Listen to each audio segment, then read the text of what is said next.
masuk kamar. Kejadian pembunuhan yang dialami oleh ibu rumah tangga bernama Sainah dengan tersangka suaminya inisial SN dipertanyakan proses penyidikan oleh keluarga korban, di mana pihak keluarga melalui tim kuasa hukum datang ke Polsek Muara Padang guna menanyakan perkembangan dari kasus tersebut. Korban Sainah, warga desa Gaya Bangun Harjo, Kecamatan Muara Padang, Kabupaten Banyuasin. Menurut kuasa hukum, korban telah dijerat menggunakan ikat pinggang oleh suaminya.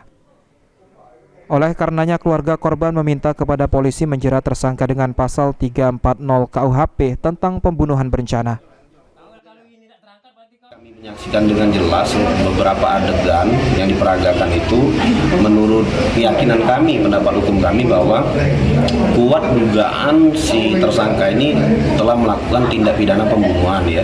Itu dilihat dari adegan 5, 6, 7, 8 di mana dia melakukan perbuatan mencekik awalnya ya, sudah lemes, dia mengambil kembali alat berupa ikat pinggang. Nah, artinya memang mens reanya, niatnya di sini adalah ingin membunuh ya, bukan menganiaya.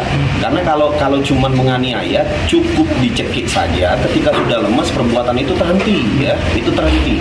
Tapi ini tidak terhenti sampai di situ. Si tersangka kembali mengambil alat berupa ikat pinggang, kembali dijeratkan kepada korban, adik kandung pelapor ya, klien kami, dan kembali melakukan perbuatan jerat di lehernya. Itulah yang menghilangkan nyawa.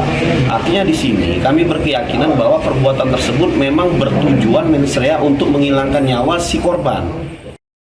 Korban sendiri sebelumnya juga pernah coba dibunuh oleh suaminya namun gagal. Ridho Ilahi, PAL TV.